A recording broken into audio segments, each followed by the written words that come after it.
एक समय की बात है जब एक लड़की अपने पति और छोटी बच्ची के साथ नदी किनारे घूमने गए।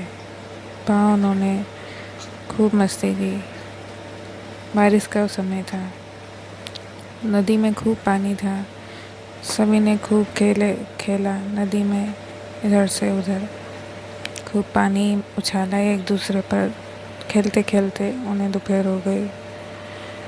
उसने कहा, राहुल चलो अब घर चलते हैं, बच्ची को भी भूख लगी आई है, थोड़ी देर में घर के लिए निकलते हैं। वो कहने लगा, नहीं नहीं, अभी तो मुझे और भी मस्ती करनी है। ऐसा कहकर वो नदी में अंदर चला गया और नदी के बीचों बीच चला गया। उसने कहा, वापस आ जाओ, बारिश का समय है, ऐसे में नदी में अंदर इतनी दूर अंदर जाना ठीक नहीं है। पर वो कहने लगा, कुछ भी तो नहीं, सभी तो यहाँ नदी में एंजॉय करने आए हैं, मैं भी आया हूँ। कुछ नहीं है यहाँ पे, नदी का पानी भी कमी है। उसके मना करने पर भी राहुल अंदर चला गया। कुछ ही देर में नदी में झाग आने लगे, नदी का पानी बढ़ने लगा। उसने कहा, राहुल जल्दी बाहर आओ। राहुल भागता हुआ बाहर की तरफ आने लगा। इतने में नदी में बहुत तेज़ पानी आया और उसे राहुल को नदी का पानी बहा कर ले गया। नदी में अचानक से बाढ़ आ गई थी। सभी जो नदी पर थे वो नदी से बाहर निकलकर जल्दी जल्दी भागकर किनारे पर पहुंच गए। लेकिन राहुल ज़्यादा अंदर चला गया था, इसलिए वो जल्दी बाहर नहीं आ पाया। अब श्रुति बहुत ज़ोर ज़ोर से रोने लगी। उसने कहा, कोई मेरे राहुल को बचाओ। जब तक बचाव दल आया, राहुल बहकर बहुत आगे निकल चुका था। बचाव दल ने उसे ढूंढने की कोशिश भी की, लेकिन नदी में बहाव इतना तेज़ था कि वो उसे ढूंढ नहीं पा रहे थे। राहुल को ढूंढते ढूंढते 2 दिन निकल गए। जब जल का स्तर थोड़ा नीचे हुआ तो राहुल उन्हें मिला, लेकिन वह अब जीवित नहीं था। श्रुति बहुत ज़ोर ज़ोर से रोने लगी। उसने कहा, मेरी बात यदि मान ली होती और नदी में अंदर न गए होते तो आज राहुल मेरे साथ होते। वह अपनी बच्ची को गले से लगाकर बहुत रो रही थी। अब उसके जीवन में कुछ भी नहीं रह गया था। वो बहुत ज़्यादा दुखी थी। वह अपने मायके आई हुई थी, तभी यह हादसा हो गया। अब वो क्या मुँह लेकर अपने ससुराल जाए, क्या करे, उसे कुछ समझ नहीं आ रहा था। तभी उसकी माँ ने आवाज़ दी, श्रुति, तेरी सासू माँ और ससुर तुझसे कुछ कहना चाहते हैं, बाहर आ जा। वह अपने कमरे से बाहर निकली। उसने कहा, माँ मैं क्या करूँ? लेकिन उसकी सासू माँ ने उसे धक्का देकर पीछे कर दिया और कहा, तू अब हमारी बहू नहीं है, तू हमारे बेटे को खा गई है। मैं कुछ भी नहीं सुनूंगी और मैं तुझे छोड़कर जा रही हूँ। उसकी सास और ससुर दोनों उसे वहीं छोड़कर अपने घर चले गए। अब उसके पास रहने के लिए भी घर नहीं था। वह अपनी माँ और बाबा दोनों के घर रहती थी। कुछ दिन हुए कि उसके भाभी और भैया दोनों कहने लगे, इसे यहाँ क्यों रखा है, इसके ससुराल में क्यों नहीं भेजते? उसके बाबा ने कहा, क्या तुम्हें श्रुति की हालत पता नहीं है? तुम ऐसा कह भी कैसे सकते हो? ये भी तो उसी का घर है, वो यहीं रहेगी।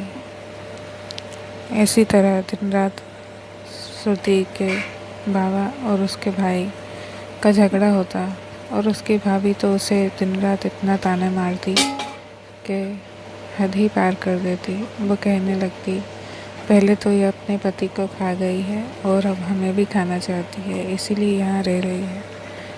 इतना सब उससे बर्दाश्त नहीं होता। एक दिन वह सुबह सुबह घर से निकलकर उसी नदी के किनारे जाकर बैठ जाती है और वहीं बैठी रहती है। बहुत देर हो जाती है।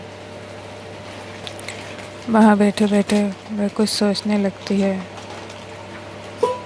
वहाँ उसका मन बहुत दुखी था। ये वही नदी है जिसने उसके राहुल को निगल लिया था। मैं क्या करूं, कहाँ जाऊं, मेरे बच्चे का क्या होगा, कुछ समझ नहीं आ रहा है। आखिर मैं क्या करूं। इतना सोचते सोचते उसने एक बार सोचा, क्यों ना मैं अपनी ज़िंदगी को ख़त्म कर लूं, इसी नदी में मैं भी चली जाऊं। ये सब सोच रही थी, तभी अचानक से आवाज़ आई, श्रुति, तुम यहाँ क्या कर रही हो। उसने इधर उधर देखा, कोई नज़र नहीं आया। उसने फिर से अपना मुंह नीचे किया और फिर वही सब सोचने लगी। उसने कहा, आज मैं नदी में चली ही जाती हूँ।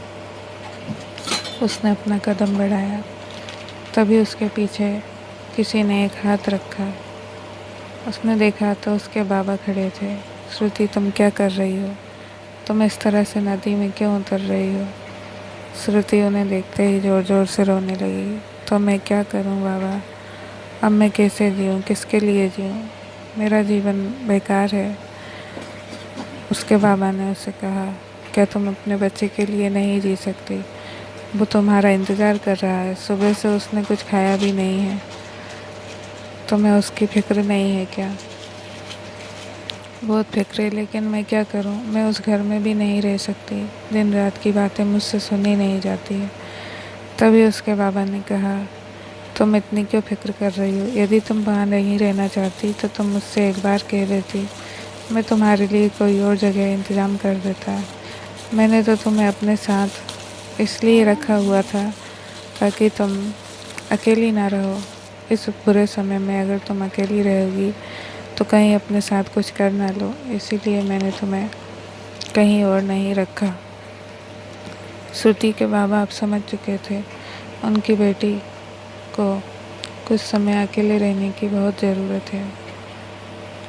वैसे भी इस बेकार माहौल में अगर वो रहेगी तो उसका मन टूटता ही जाएगा।